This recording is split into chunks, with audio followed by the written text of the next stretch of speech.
आज हम बात करेंगे थियोसॉफिकल सोसाइटी के बारे में।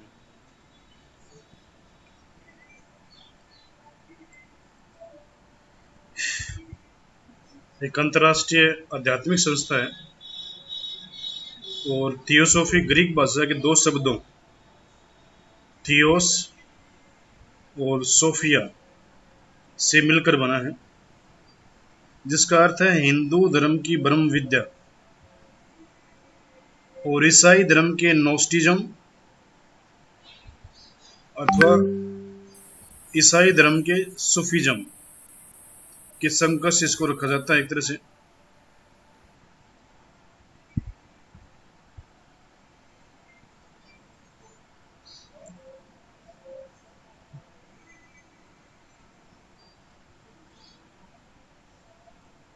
यानी हम कह सकते हैं कोई प्राचीन दर्शन जो परमात्मा के विषय में चर्चा करे, सामान्यतः थियोसॉफी से कहा जा सकता है। इनकी जो मोहर थी उसमें ओम का निशान था, जो स्वास्तिक होता है अपना उसका था, और दो त्रिकोण थे उल्टे।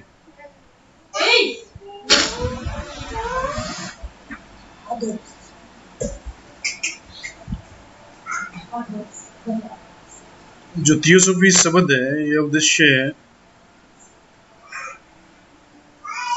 उसकी कोई सुनिश्चित परिभाषा में देखने को नहीं मिलती। समस्त दर्शन या धर्म का मूल आधार सत्य या थियोसॉफी है। हम ये कह सकते हैं कि थियोसॉफिकल सोसाइटी वस्तुतः एक सब प्रकार के भेदभाव से रहित सत्य की खोज करने वाले जो साधक थे या सन्यासी थे या व्यक्ति थे, उनको या उनका एक समूह है एक तरह से। यानी इसमें कोई भेदभाव नहीं है, पहली बात तो ये है। दूसरी बात ये है कि सत्य को खोजने वाले लोगों का एक समूह था। थियोसॉफिकल सोसाइटी उसे कहते हैं। केवल सत्य की खोज के लिए ये लोग प्रयासरत रहते थे। उसके लिए सभी व्यक्ति सर्वथा गौण थे। व्यक्ति के समान अथवा उसके विरोध के लिए उनके पास कोई स्थान नहीं था। इसमें अनेक सुविख्यात महत्वपूर्ण विभिन्न विचारधारा वाले व्यक्तियों को प्रभावित किया। सांस्कृतिक दृष्टि से इस संस्था द्वारा प्रचारित चिंतन पद्धति विज्ञान, धर्म और दर्शन के संश्लेषण द्वारा आत्म चेतना के विकास की प्रेरणा प्रदान की जाती है। सोसाइटी का लक्ष्य एक ऐसे मानव समाज का निर्माण करना है जिसमें सेवा, सहिष्णुता, आत्मविश्वास, समत्व यानी समान भाव, समत्व भाव स्वयं सिद्ध हो।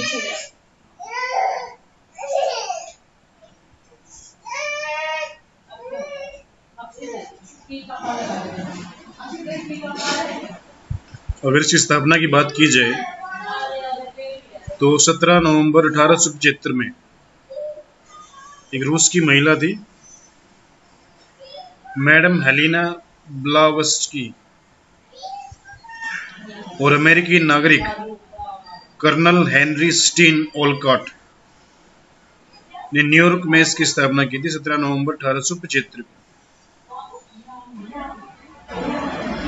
और 1879 को यानी 79 में सोसाइटी का जो प्रधान कार्यालय था वो न्यूयॉर्क से शिफ्ट करके मुंबई लाया गया। और 1886 में उसका जो मुख्य कार्यालय था वो आधार या चेन्नई, जो आजकल चेन्नई के पास है, उसमें अंतिम रूप से स्थापित कर दिया गया। भारतवर्ष की जो राष्ट्रीय शाखा है 18 दिसंबर 1890 को आदवार में स्थापित हुई। बर्ट्रम कैटले इसके प्रथम प्रधानमंत्री थे और 1885 में राष्ट्रीय शाखा के प्रधान कार्यालय वाराणसी में लाया गया।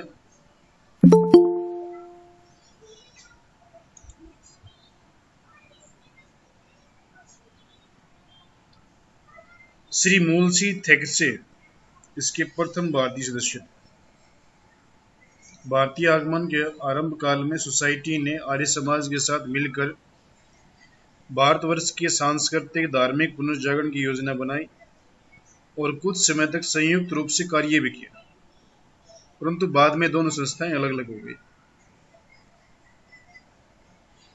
हरिद्वार जो स्थित जो कार्यालय था, यह एक पुस्तकालय बनाया गया जो संसार के सबसे महत्वपूर्ण पुस्तकालयों में से एक है, जिसमें 12,000 तालपत्र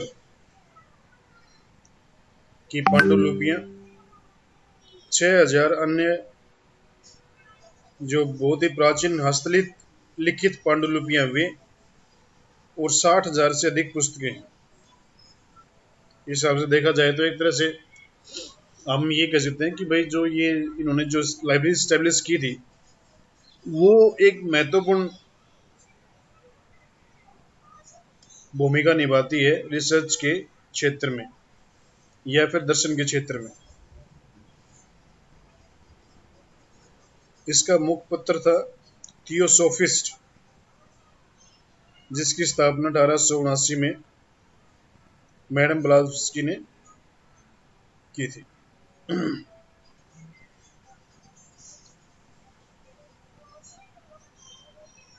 अध्यक्ष की बात करें तो शुरू में इसके कर्नल ओलकॉट, फिर एनी बेसेंट, फिर श्री रेंडेल और जी जिनराज दास और नीलकंठन श्रीराम रहे। आरंभ में इसके सदस्यों की संख्या 16 थी, जिसमें थॉमस एडिशन जिसने ग्रामोफोन का आविष्कार किया था, वो इन आरंभिक 16 सदस्यों में शामिल थे। मैडम ब्लावस्की ने उन गिने चुने व्यक्तियों में से थी जिनकी आवाज को ग्रामोफोन से भरकर आरंभिक प्रदर्शन किए गए।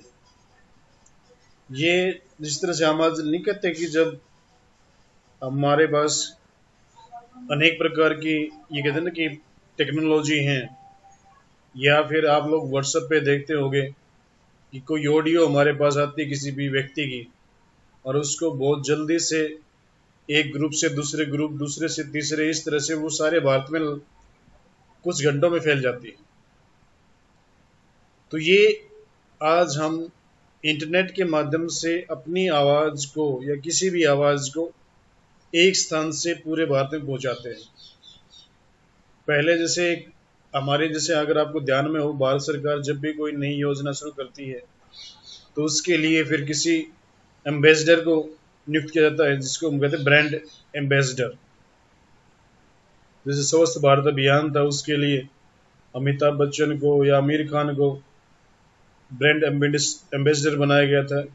वो लोग उसको प्रचार करते थे, यानी उसका मीनिंगफुल प्रोपोगेशन, यानी एक तरह से हम ये कह सकते हैं कि भाई उस व्यवस्था को वो लोग जनता के बीच में लेकर जाते थे किसी भी माध्यम से, चाहे वो ऑडियो है चाहे वो वीडियो है, किसी प्रकार की।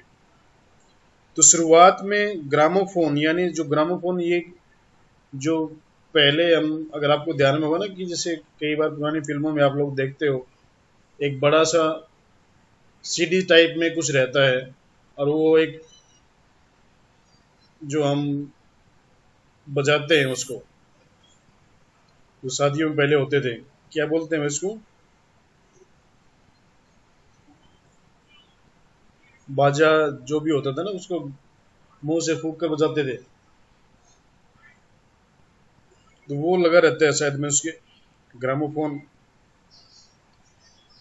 में। यानी हम ये कह सकते हैं कि पहले इन लोगों ने बड़ी टेक्निक भी यूज की है थियोसॉफिकल सोसाइटी के विचार या फिर आदर्शों को फैलाने के लिए। और मैडम ब्लावस्की ने वो व्यक्ति थी जिसकी आवाज भारत के विभिन्न कोनों में पहुंचाई गई। आजकल अगर देखा जाए तो इसकी 55 देशों में शाखाएं हैं, उपशाखाएं हैं, और सदस्यों की संख्या लगभग 35,000 से अधिक है। अगर उद्देश्य की बात करें तो आरंभ में थियोसॉफिकल सोसाइटी का जो उद्देश्य था वह था विश्व के संचालित करने वाले नियमों के संबंध में ज्ञान का अर्जन और उसका वितरण। सन 1875 से लेकर 1896 तक इसके उद्देश्यों में कई बार परिवर्तन किए गए और 1896 में निम्नलिखित जो आजकल वर्तमान में भी इसके उद्देश्य हैं वो निर्धारित किए गए। यह सब प्रकार के भेदभावों से रहित सत्य अन्वेषी यानी सत्य की जो खोज करने वाले लोग, अन्वेषण करने वाले लोग हैं, उनकी संस्था है जिसका लक्ष्य बंधुत्व की प्रतिष्ठा द्वारा मानव समाज की सेवा करना है। और इसके घोषित 3 उद्देश्य इस प्रकार है। मानव जाति के सार्वभौम मातृभाव का एक केंद्र, बिना जाति, धर्म, स्त्री, पुरुष, वर्ण अथवा रंग भेद के मानते हुए मनाना।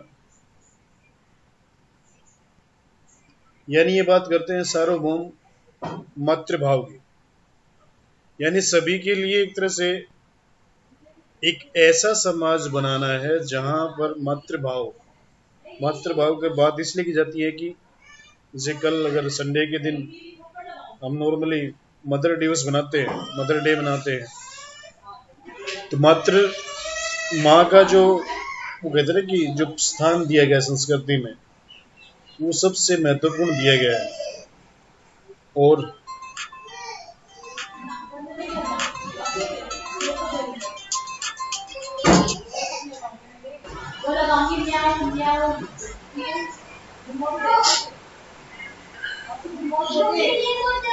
तो एक तरह से यानी सबके लिए प्यार प्रेम भाव रहे, उस तरह का ये एक व्यवस्था बनाने का प्रयास इसमें किया गया।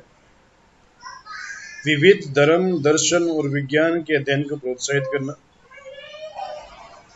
प्रकृति के अज्ञात नियमों तथा मानव के अंतर्हित शक्ति का शोध करना। यानी जो अज्ञात नियम हैं जिनमें ब्रह्मांड टिका हुआ है, या फिर दर्शन के जो अज्ञात नियम हैं और मानव के अंदर जो शक्ति छिपी हुई है, उसको पहचानने की बात ये लोग करते हैं। इसका लक्ष्य सत्य की खोज है, मूल मंत्र शांति है। इसका आदर्श वाक्य सत्य से श्रेष्ठ तर कोई धर्म नहीं, यानी सत्य से या सच्चाई से ज्यादा बड़ा कोई भी धर्म नहीं है। आप लोगों ने कई बार सुना होगा सच्चाई के बारे में, तो कहीं कहीं आजकल ये एक तरह से एक वो भी बन चुका है, वो कहते हैं ना कि बहुत बड़ा, जिसको हम कह सकते हैं जो दीवारों पर चिपकाया जाता है, स्लोगन बन चुका है।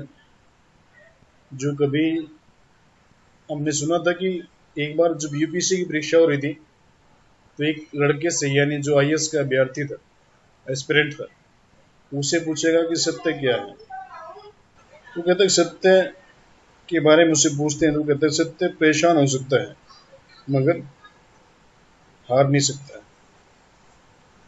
तो इनकी भी बात वही कि सत्य सबसे ऊपर है, उससे ऊपर कोई भगवान नहीं।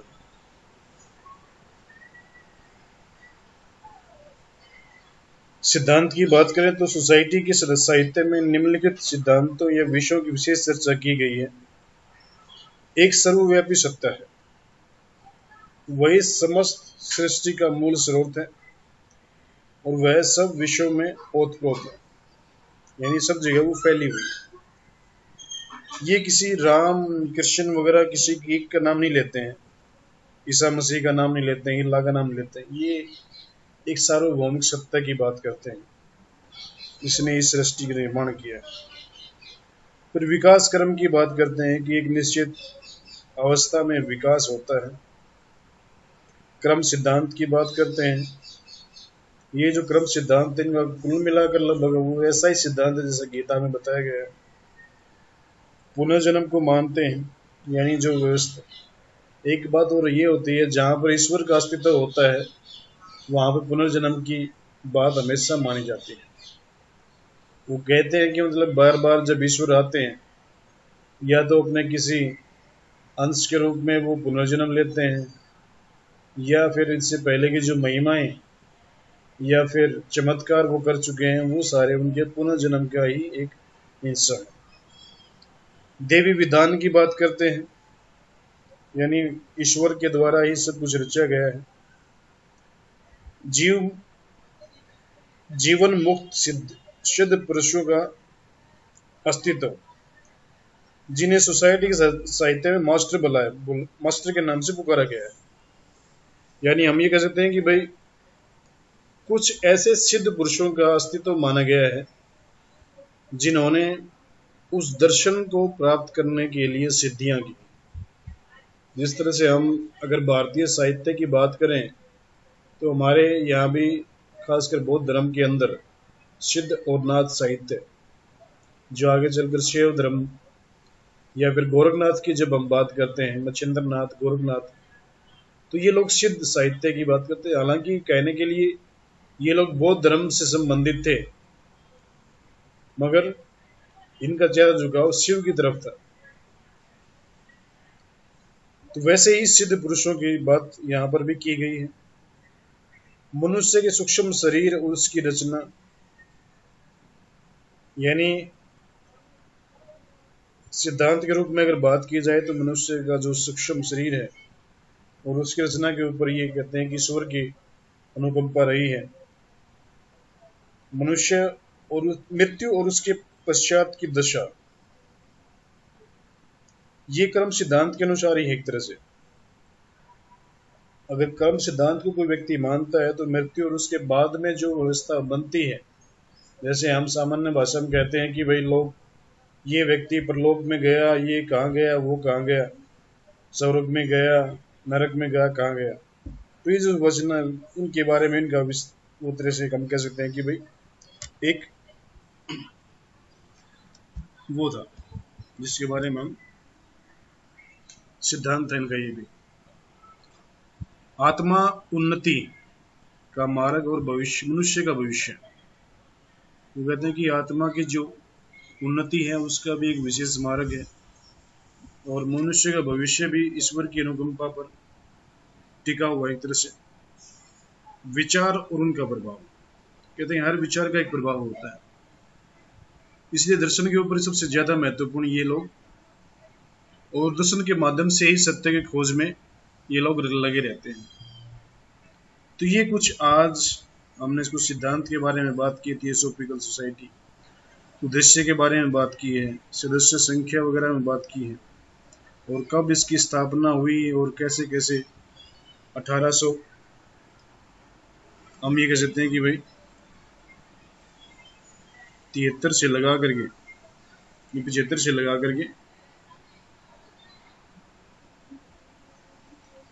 ये जो थियोसॉफिकल सोसाइटी थी, इसने भी भारत में सांस्कृतिक जागरण में एक महत्वपूर्ण भूमिका निभाई थी। तो कुछ और इसकी बातें हैं वो फिर कल करेंगे, आज के लिए इतना ही। इसमें कोई ऐसी बात हो जो आपको समझ में नहीं आई हो तो उसके ऊपर अभी हम चर्चा कर लेते हैं।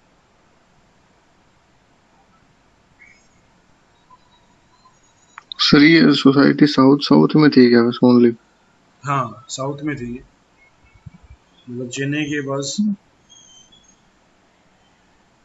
अच्छा, नॉर्थ ईस्ट में साइड में नहीं फैली है सोसाइटी?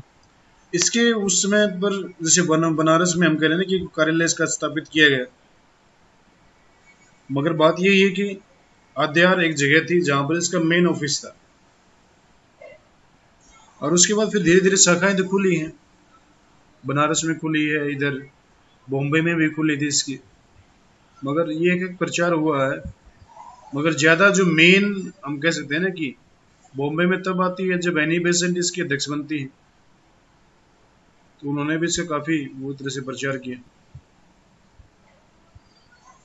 इसको हम ये कह सकते हैं कि जो एक तरह से उच्च वर्गीय जो दृष्टिकोण था ना दर्शन का, उस पर ज्यादा फोकस था, इसलिए ये समाज का जो आम आदमी था, भारतीय जो आम आदमी था, वहां तक इनकी पहुंच नहीं थी, क्योंकि आम आदमी भगवान के चक्कर में है, वो सत्य के चक्कर में नहीं है, वो सत्य को ढूंढने नहीं जाता है, वो भगवान को ढूंढने के लिए मंदिर तक जाता है, उसकी पूजा की और उसका काम खत्म।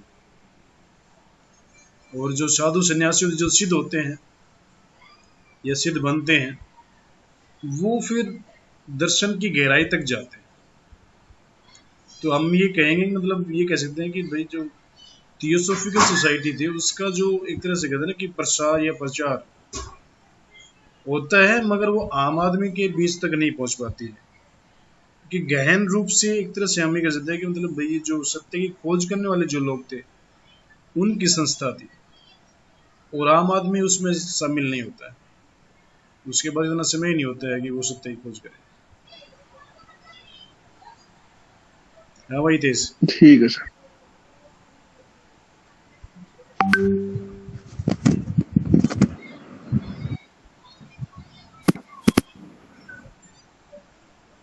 बोलो भाई हितेश।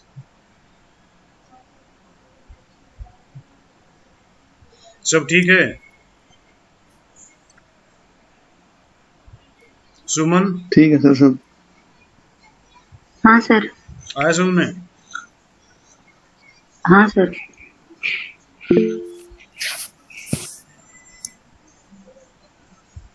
ये मनदीप मैं फिर भूल गया कौन था भैया? आगे आरती सर। आरती। हाँ पूजा बताओ, ठीक है समझ में आया? हाँ जी सर, ज्योति हूँ सर मैं। ज्योति हो?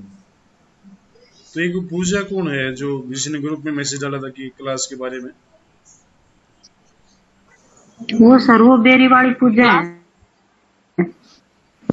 आई हुई क्या अपनी क्लास में? ये सोनू ये नाम से है सोनू सर वो। रंगा वही पूजा। हैं? सोनू रंगा? सो, हाँ सर। अच्छा बताओ पूजा, आया समझ में?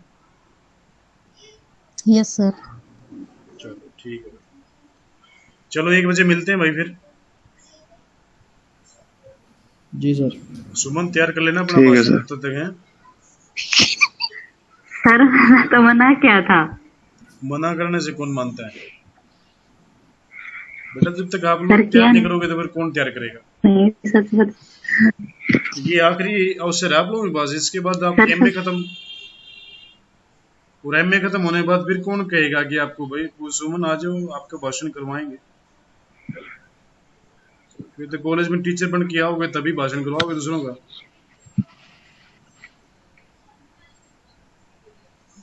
और उसमें अभी 1-2 साल तो लग ही सकते हैं, जब तक आपकी एमए होगी फिर नेट होगा, फिर वैकेंसी निकलेंगी, तो उससे पहले थोड़ा सा हमें भी ज्ञान दे दो आज। आज तो सर तैयार नहीं गया कुछ भी। तो अभी तैयार कर लो, नेट के ऊपर बहुत कुछ मटेरियल पड़ा है उसमें।